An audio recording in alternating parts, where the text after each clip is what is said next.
14h30, haverá batismo. E também no sábado, dia 18h30, nesta congregação, novamente, também haverá serviço de santo batismo.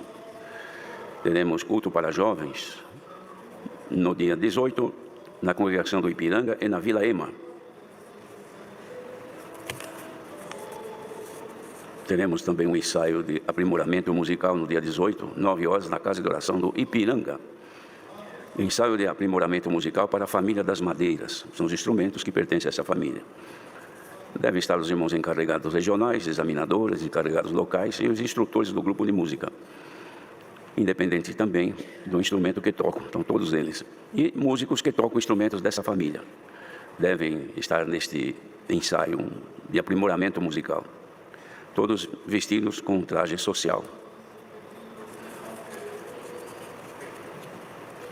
Temos aqui também, irmãos, que anunciar a coleta única que atende à piedade, viagens, manutenção e construção de casa de oração. Haverá também, no dia 15 de novembro, ou melhor, haveria uma reunião para os irmãos diáconos. Estamos avisando antecipadamente porque essa reunião foi cancelada. Então, não haverá reunião aos diáconos no dia 15 de novembro. E nós vamos ler agora também um alerta à nossa Irmandade. Esse alerta é com respeito ao Halloween. Lembramos a cara Irmandade, a circular 206 de 2024, que adverte quanto à não participação de festas do Dia das Bruxas, Halloween, quer para a Irmandade como também seus filhos. E não nos envolvemos com esses festejos, onde pessoas usam fantasias que sugerem a feitiçaria, a qual é condenada pela palavra de Deus. Como isso aí, irmãos, de forma sutil tem entrado, e no meio da Irmandade, nem todos, mas alguns, que sem perceber participam destas coisas. Isso acontece nas escolas e em outros lugares. Então, não permita que os seus filhos se vistam ou se trajem com estas roupas, como sendo bruxas e outras coisas mais, que são coisas relativas ao ocultismo, às coisas das trevas. Isto relaciona-se muito com a feitiçaria, e Deus não se agrada dessas coisas. A pessoa que fizer isto acaba interrompendo a participação das bênçãos de Deus na sua vida. Então, tomemos cuidado para que este mal não cresça no meio do povo de Deus, como já tem acontecido em alguns lugares. Irmãos, venha avante de falar alguma coisa aos irmãos com respeito ao esfriamento espiritual. Em contrapartida, nós teríamos que estar sempre com o avivamento espiritual, ou seja, procurar ter mais vida e mais condição de agradar a Deus do que estar ligado com as coisas do mundo. Porque as coisas do mundo, como o próprio nome já diz, levam as pessoas a distanciarem-se de Deus. Uma grande arma do nosso adversário, irmãos, para destruir a obra do Espírito de Deus, é fazer com que haja esfriamento nas igrejas. Quando é que ocorre isso? São vários motivos que podem ocorrer. Dissensões, falta de harmonia entre a Irmandade, entre aqueles que têm cargos na obra de Deus, dissensões, intrigas, contendas. Isto afasta a comunhão entre o povo de Deus e, consequentemente, a comunhão com Deus. E faltando a comunhão com Deus, a pessoa vai se esfriando na fé, esfriando no amor, distanciando-se do Senhor. E nós devemos alertar a nossa Irmandade para que não aconteça isto. Mas é lamentável que percebemos quantas casas de oração que o povo se reúne e do jeito que entra, sai. Entra frio e sai gelado. Por que isto? Porque a iniquidade se multiplica e o amor se esfria. E este esfriamento do amor de Deus faz com que a pessoa acaba afastando de si o Espírito de Deus. Paulo escreveu aos irmãos de Tessalônica, dizendo: não extingais o Espírito Santo. Torná-lo extinto, afastá-lo de nós, é fácil. É só entregar-se às concupiscências. O que são concupiscências? São ardente desejo de cumprir os desejos carnais. Entregando-se a isto, esfria-se espiritualmente, tira-se a operação do Espírito de Deus em nós, e a pessoa passa a viver na carne. E disse o apóstolo aos irmãos de Roma: os que andam na carne não podem agradar a Deus. Então nós precisamos ter esse cuidado, porque quem não se cuida nisto, continua sendo crente. O inimigo não precisa muito para fazer a pessoa se afastar de Deus.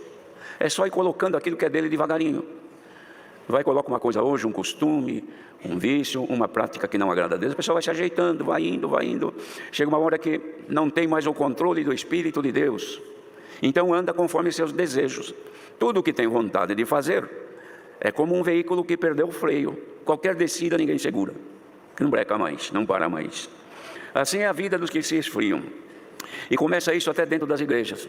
Vão congregar na igreja, numa casa de oração? Igreja é o povo. A igreja aqui hoje não é esse prédio que vocês estão vendo aqui. A igreja somos nós. Isto aqui é a casa de oração. Nós somos a igreja. Mas vamos à casa de oração. Nosso dever é ir à casa do Senhor para adorá-lo. Oferecer a Ele a nossa adoração através da nossa santificação e do nosso louvor. Quer seja cantando, como glorificando a Deus, como buscando a comunhão, a ligação com Ele. Se nós não buscamos isto, não é ir à casa de Deus que é suficiente. É bom irmos, mas sentirmos que estamos nos agregando, nos achegando cada vez mais perto do Senhor. Mas quando a igreja, ou a casa de Deus, ou o povo começa a esfriar, então, irmãos, é mal isso aí. Por quê? Porque está acostumado. Todo domingo de manhã, como ir à missa, vamos na missa, vamos na igreja, vamos, e vem. Mas do jeito que vem, vai embora. Porque não há consagração, não há entrega, não há o desejo. Nós queremos crer que quem levantou bem cedo hoje, em pleno domingo, podia dormir até mais tarde hoje. Mas levantamos cedo para vir aqui. E não façamos a nossa vinda, o nosso trabalho, o sacrifício de vir até aqui, porque tem gente que às vezes vem até de longe, para voltar do jeito que viemos. Não vamos pensar que Deus tem o dever de se manifestar em nós. Nós é que temos o dever de buscar o Senhor, de procurar o Senhor. Jesus falou, os que batem, a Ele se abrem. Os que procuram, encontram. E aquele que pede, recebe. Então é nosso dever bater, procurar, pedir. E se nós vamos à casa de Deus, nos acomodamos, não temos um louvor a Deus, cantamos hino porque a gente gosta da melodia, mas não medita no que está falando, não procura cantar e sentir o efeito da operação do Espírito de Deus pelo louvor que oferecemos a Deus, então não tem efeito nenhum na nossa alma. Pode ter efeito nos nossos ouvidos. Ah, como é bonito, eu gosto de chamar esse hino aqui, ó. Então eu vou chamar este hino, e chama. Tanto que gosta que levanta 3, 4 de uma vez. Que gostam? É tão bonito quando o Espírito de Deus move alguém, e alguém fica em comunhão, fica em pé e chama tal hino. Por aquele hino, quantas e quantas vezes Deus faz isto? Pelas palavras daquele hino revela a palavra a ser pregada. É assim, nós não viemos aqui com um discurso pronto. Quem é que sabe a necessidade do povo? Poderia pegar a Bíblia aqui e já tecer aqui um comentário, fazer aqui um estudo, mas hoje nós vamos apresentar tal assunto. E ler, pega referências aqui e ali e dá uma aula. É lindo, é maravilhoso. Todo mundo fica sabendo. Mas a operação do Espírito não depende do conhecimento do pregador. Depende da virtude e da comunhão do Espírito Santo. O dia que perder isto, irmãos, o Espírito de Deus estará extinto. E vai chegar este dia, quando então acabar o poder do povo santo. Daniel profetizou. Qual é o poder do povo santo? Dinheiro? Riqueza? Economias? Não. É o Espírito Santo que nos governa e nos guia em toda a verdade. Mas vai chegar o dia que ele vai ser retirado. Enquanto nós temos a oportunidade de recebê-lo e viver por ele, não lance fora essa riqueza. Não deixe perder esta influência do Espírito Santo. Como agora ouvindo um conselho como esse, que eu sinto a inspiração de Deus para pastor, guarde e receba com reverência. Porque aqueles que amarem ao Senhor, Jesus disse assim, aquele que me ama será amado de meu Pai. E eu e meu Pai viremos e nele faremos morada. Então o Espírito de Deus mora em nós. Somos o templo do Espírito Santo. E não podemos de maneira nenhuma impedi-lo de nos governar e de se manifestar em nós. Por isso, irmãos, vamos à casa do Senhor. Davi disse, alegrei-me quando me disseram vamos à casa do Senhor. Por que ele se alegrou? Porque lá ele sentia que Deus o aceitava na sua presença. E nós estamos aqui hoje. Guarde este conselho, irmãos.